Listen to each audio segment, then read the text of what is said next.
La matérialisation de la main tendue du chef de l'État par son invitation adressée aux partis politiques qui n'ont pu participer aux élections législatives à une rencontre avec lui lundi à la présidence de la République, le parcours élogieux des écureuils du Bénin à la CAN 2019, la participation du Bénin à la zone de libre-échange continentale africaine et la proclamation des résultats du baccalauréat session unique de juin 2019 ont fait le chou gras des canards parus cette semaine.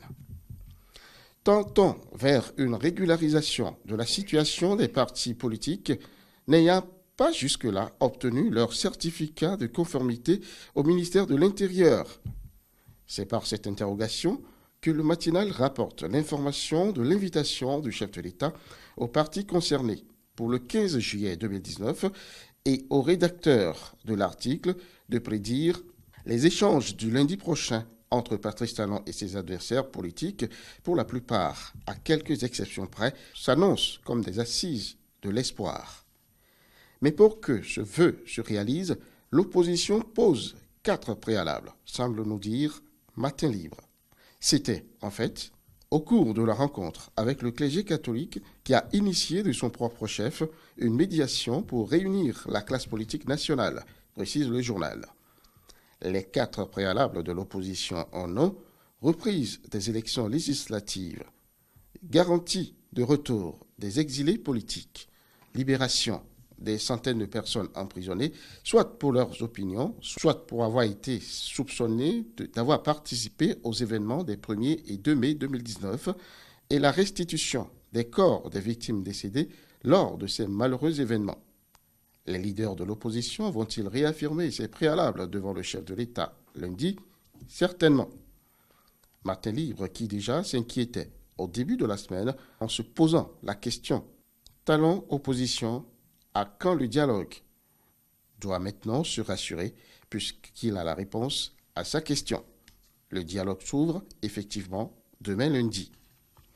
Pour le potentiel, Talon initie le rendez-vous de la paix et au rédacteur de l'article de révéler que le Bénin vit une situation difficile parce que, dans un contexte où les lois électorales rénovées ont servi de base à des élections législatives dites exclusives, les tensions sont montées d'un cran et l'escalade verbale a crispé le débat politique entre la mouvance et l'opposition avant, pendant et après le scrutin. Un scrutin ponctué de violences meurtrières. Malheureusement, le temps est donc arrivé, nous dit le journal, de se parler franchement. Et c'est ce que propose le chef de l'État, Patrice Talon. La nation n'est pas du reste dans cette information, puisqu'elle voit Patrice Talon rester fidèle à sa main tendue en décidant de rencontrer la classe politique nationale. Mais le pays émergent voit FCBE, FCBE, USL, RE, PCB et consorts dénoncer un nouveau marché de dupes.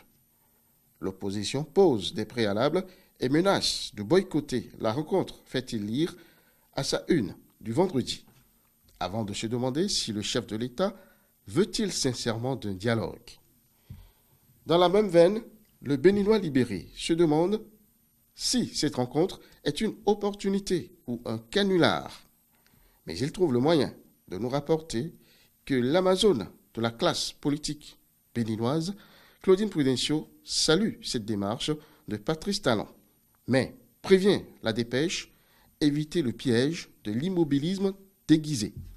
Au chapitre économique, le Bénin valide une Afrique intégrée, parlant du paraphe du document consacrant la création de la zone de libre-échange continentale africaine par le chef de l'État, selon Bénin Intelligent qui poursuit. Le Bénin veut jouer sa partition dans le développement économique du continent africain, qui envisage atteindre 25% à l'horizon 2023 dans la balance commerciale mondiale avec la zone de libre-échange. Ainsi, faut-il comprendre l'acte de Patrice Talon, qui a ratifié l'accord dimanche dernier au cours du 12e sommet de l'Union africaine à Niamey avec son homologue du Nigeria, Muhammadu Buhari, indique le journal. Ce qui fait dire au matinal que le Bénin et le Nigeria sont dans la même direction. Pourtant adopté le 21 mars 2018 à Kigali avec 44 signatures, ce n'est que cette année que les deux pays voisins ont apposé leur signature. Et pour le signataire de l'article, les deux chefs d'État ont pris le temps pour comprendre les tenants et les aboutissants de l'accord afin de ne pas se tromper. C'est Nord-Sud Quotidien qui rapporte les propos du président Patrice Talon à l'occasion. J'ai, au nom de notre pays, marqué notre adhésion à la zone de libre-échange continentale africaine, faisant ainsi comme les 53 autres États du continent.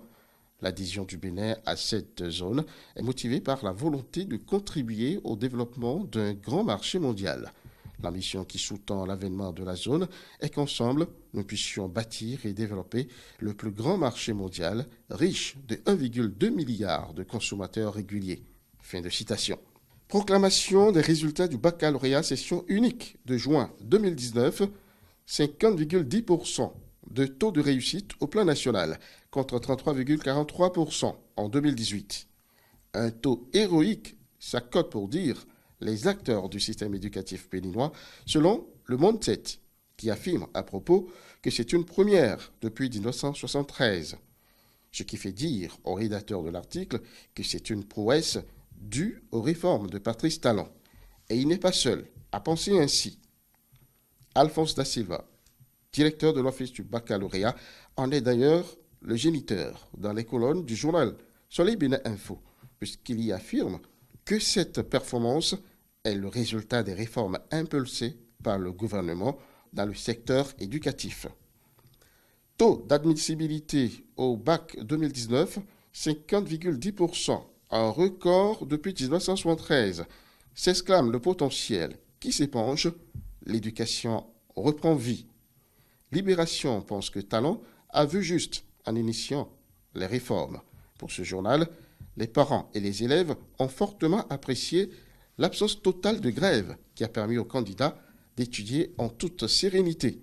Il ne faut pas oublier l'effort considérable fourni par les acteurs intervenant dans l'organisation de cet examen, supplie le journal. Place à présent au sport. Éliminés au quart de finale en Égypte, des Béninois tristes mais fiers de leur parcours. C'est par ce titre de la boussole que nous entrons dans la participation héroïque des écureuils du Bénin à la CAN Égypte 2019. Une participation qui restera gravée à jamais dans les mémoires de nos compatriotes, tous fiers d'eux, et dans les annales de l'histoire du football béninois. On éprouve un sentiment mitigé parce qu'on aurait pu atteindre ces demi-finales. On est fier d'un côté, mais de l'autre, on se dit qu'on aurait pu aller plus loin. Regrette l'attaquant Steve Mounier, dont les propos sont rapportés ici par la boussole. La boussole qui sera rejointe par le potentiel pour voir les écureuils couverts d'honneur comme des princes au Bénin. Et avec le pays émergent, déjà une bonne nouvelle pour Saturnin Alagbe, désigné l'un des meilleurs gardiens de but à la CAN 2019. De nombreux recruteurs étrangers sont déjà à ses trousses, révèle le journal. Mais pour Soleil Bénin Info, l'heure est au bilan. Un exercice que fait le journal en rappelant que le Bénin a participé à 3 reprises à la compétition continentale, à savoir 2004, 2008 et 2010. Mais ce n'est qu'en 2019 que les choses vont mieux se passer pour eux, en accrochant le Ghana, la Guinée-Bissau, le Cameroun et en sortant le Maroc de la compétition. Les écureuils sont tombés, les armes à la main. Eh bien, pour cette CAN 2019, ils ont bénéficié, par les soins du gouvernement, d'une préparation impeccable.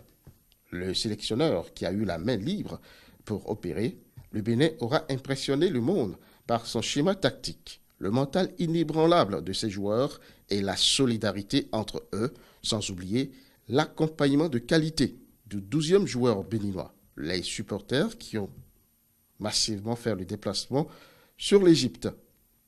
Si la dynamique peut être maintenue, supplie le rédacteur de l'article, le Bénin footballistique fera parler de lui les années à venir.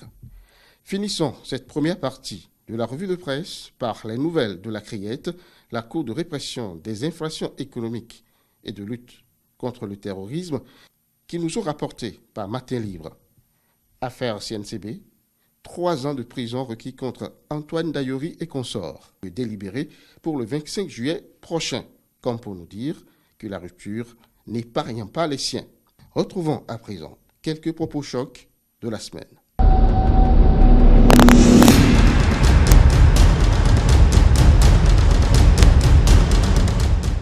Quels sont les projets en cours dans le PAG? C'est des centres d'intégration. Nous le voyons dans les échanges que nous avons depuis quelques mois. C'est inadmissible. La joie est très grande. Je ne sais même pas comment manifester la joie. Commençons d'abord par la ponctualité. C'est une honte. C'est à propos, c'est sa manière de parler. Hein. Il n'y a aucun problème entre Patrice Talon et Yaya Boni. Ce sont des rumeurs. Maintenant, la compensation viendra comment? En embrassant les activités sportives, on s'éloigne donc de ces maladies-là. Je ne ris pas. Et votre présence ici ce matin, pour nous, est vraiment une marque de satisfaction.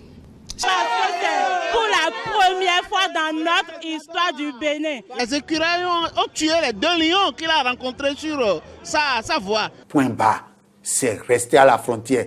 Si on m'avait dit que la nuit là même, où il a quitté, il est parti en évacuation pour les soins, je vais comprendre. Il est à Lomé. C'est faux et archi faux. C'est que, comment faire pour que le secteur privé puisse s'impliquer davantage dans les secteurs structurants que sont les infrastructures, l'agriculture, l'énergie? Et quand le contrôleur n'a pas pu détecter, alors le correcteur et le contrôleur passent sur la liste rouge de l'office du baccalauréat. Vous allez en souffrir. Vous ne pouvez rien faire. Je suis bien à l'aise dans mon corps et j'arrive à m'en sortir très bien avec le coco quand même. Ce qui veut dire qu'il y a un travail qui se fait au sein de notre lieu de travail. Le problème aujourd'hui, c'est le peuple et Patrice Talon. Je ne ris pas, parce que ma lecture est que si on enlevait le siège, il doit rester chez lui. En aucun moment, un rapport spécial sur le Bénin n'a été présenté. Confiance en Dieu. Bon, le Bénin a joué 10 contre 12. Le Bénin a joué 10 contre 12.